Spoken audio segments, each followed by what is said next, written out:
Muy buenas, bienvenidas, bienvenidos a Matemáticas de Oposiciones. En esta ocasión vamos a continuar con el tema 65 y el tema 66, ya que vamos a hablar sobre lo que es una variable aleatoria. Y dado que en el tema 65 hablamos de variables aleatorias discretas y en el tema 66 de variables aleatorias continuas, vamos a utilizar esta misma información para referirnos a lo que es una variable aleatoria en general y después especificamos para cada uno de los casos concretos. Como decía, una variable aleatoria responde a la idea intuitiva de asignar a cada elemento de un experimento aleatorio pues, un número. Si el experimento aleatorio ya tiene los posibles resultados del experimento aleatorio ya son números en sí mismos, entonces es cuando a la variable aleatoria se le asignan los mismos números que teníamos en el experimento aleatorio, los mismos números que han resultado del experimento aleatorio. Ahora bien, si el experimento no es cuantitativo, no se obtienen resultados cuantitativos, sino cualitativos, a cada uno de los resultados posibles se le asignará un número, de forma que podamos estudiarlo, podamos representarlo y podamos estudiar cuál es su comportamiento.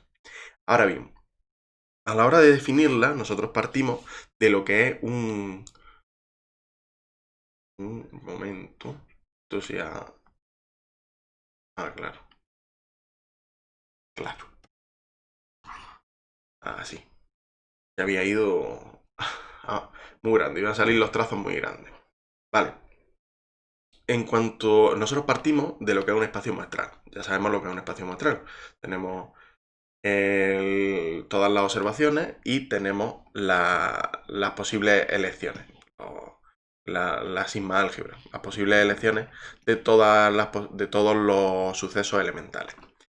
Bien. En cuanto a esto, está de un espacio muestral y una sigma álgebra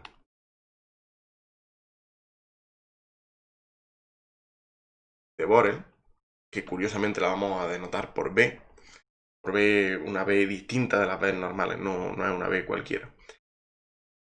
Donde la sigma álgebra de Borel, como todos sabemos, es la clase de intervalos de la forma, la clase de los intervalos de la forma menos infinito x. Con x, un número real. Esos son los elementos del álgebra, de la sigma álgebra de Borel, son de este tipo. Y son intervalos semiabiertos y en los cuales tenemos desde menos infinito hasta x, hasta un x real. Son todos los intervalos de esa forma. Entonces nosotros elegimos una sigma álgebra de Borel con estas características. En ese caso, cualquier conjunto de esa sigma álgebra se puede escribir se dice, vamos a ponerlo primero, se dice entonces que x, una aplicación de omega a en RB, con la sigma álgebra de Borel, es variable aleatoria si y solo si se cumple que para todo B perteneciente al boreliano, a la sigma álgebra de Borel, para todo boreliano, tenemos que se cumple que... Bueno, voy a poner más pequeño o más abajo, porque si no, no nos va a caber. Se cumple que x a la menos 1 de b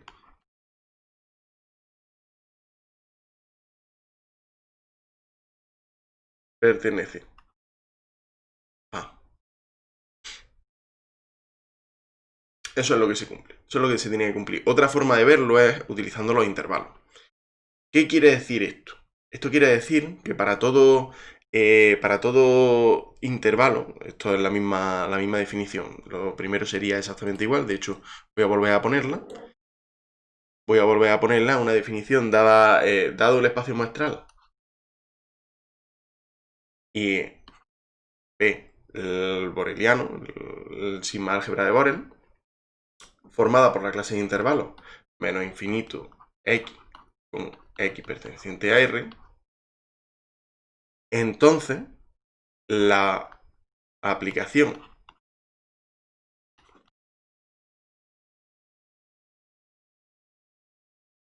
es variable aleatoria si y solo si se cumple que para todo x perteneciente a R, x a la menos 1 de menos infinito x pertenece a la sigma álgebra. Esa es la idea. Esa es la idea. La idea es que precisamente esto, que al tener un intervalo, la imagen inversa de cualquier intervalo nos va a proporcionar la imagen inversa de cualquier intervalo, teniendo en cuenta esta variable aleatoria, nos va a proporcionar un elemento de la sigma álgebra, es decir, un suceso. Bien, para poder estudiarlo, nosotros utilizamos lo que denominamos el espacio probabilístico, el espacio de probabilidad. Como bien sabemos, a partir de un espacio muestral dado y una probabilidad que cumple los axiomas de la probabilidad, como hemos visto en temas anteriores, podemos construir un espacio probabilístico. Pues bien, si tenemos una variable aleatoria, que ya la hemos definido, una variable aleatoria en R, B, si esto es una variable aleatoria, entonces podemos obtener una probabilidad inducida por la variable aleatoria, la probabilidad inducida por la variable aleatoria x se puede escribir como p de x de un conjunto, pues como estamos trabajando con la sigma álgebra de Borel, pues estamos hablando de un conjunto B. Esto es un conjunto, esto no es la misma sigma álgebra, que al tener las letras parecidas, esta es una B distinta, una B pues como más historiada, como más con inclinación, mientras que esta pues una B normal. De hecho voy a intentar hacerla una B, simplemente una B. De acuerdo. ¿Esto cómo se traduce? Pues esto es lo mismo, teniendo en cuenta la probabilidad que ya habíamos utilizado, si este es el espacio probabilístico, entonces la probabilidad inducida por x, por este espacio probabilístico, por la variable aleatoria, viene dada por y a la menos 1 de b, que son todos y cada uno, la probabilidad de todos y cada uno de los elementos del espacio de la muestra,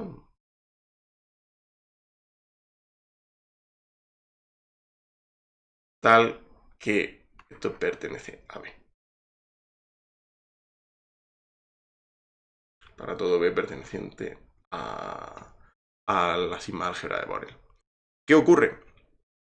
Que a esta probabilidad se le denomina la probabilidad inducida por la variable aleatoria x en el espacio muestral sigma, en el espacio muestral omega a. Y también se le denomina distribución de la probabilidad asociada a x. Una vez que lo tenemos, esta probabilidad debe cumplir los axiomas de la probabilidad. Eso es fundamental. Y además tiene sentido haberla definido así, ya que x es una variable aleatoria. Por lo tanto, esta parte de aquí, x a la menos 1 de b, tiene sentido hablar de ella ya que lo hemos definido aquí. Hemos definido como variable aleatoria. Si es variable aleatoria, hemos dicho que todo elemento de b, x a la menos 1 de b, pertenece a A. Por lo tanto, tiene sentido hablar de x a la menos 1 de b. De la imagen inversa por la variable aleatoria de un conjunto de la sigma álgebra de Borel, que sería la definición como tal. Bien, en cuanto a esto, lo que hay que tener muy presente es cuando tenemos la probabilidad inducida por x, por la variable x, sobre el espacio muestral RB de x, sería la probabilidad inducida por x sobre el espacio RB.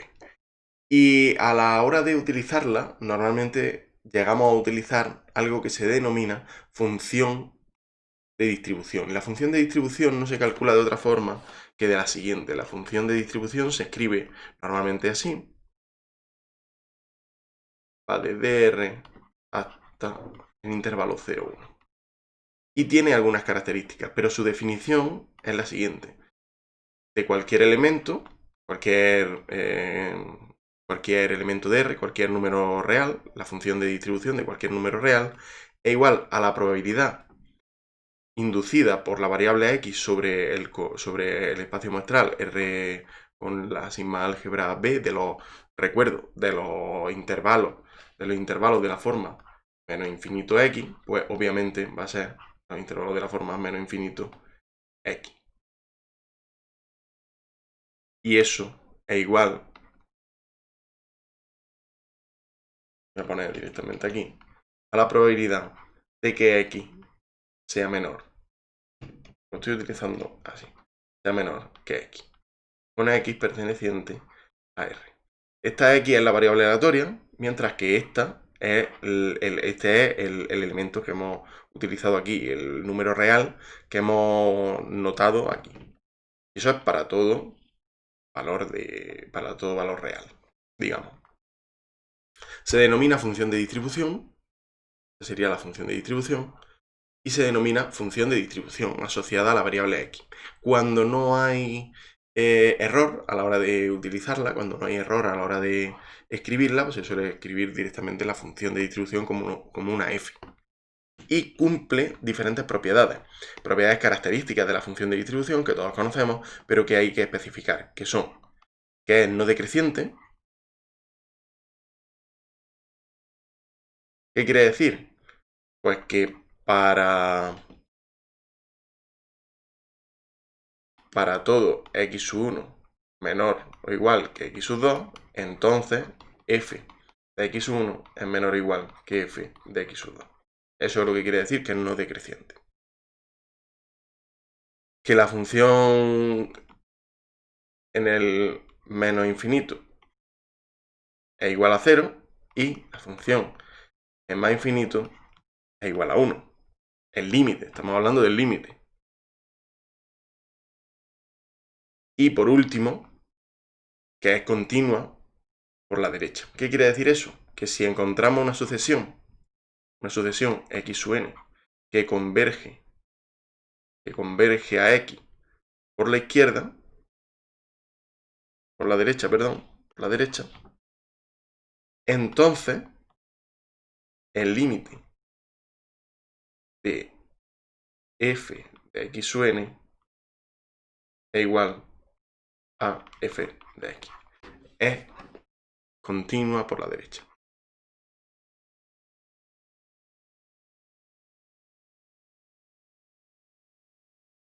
Y estas son las tres características fundamentales, las tres propiedades que cumplen las funciones de distribución, todas las funciones de distribución. Y con esto finalizamos el apartado en el que hemos visto lo que es una variable aleatoria, y ahora vamos a pasar a lo que son las variables aleatorias específicas. En el caso del tema 65, la variable aleatoria discreta, y en el caso del tema 66, la variable aleatoria continua. Muchas gracias por todo y nos vemos a la próxima. Adiós.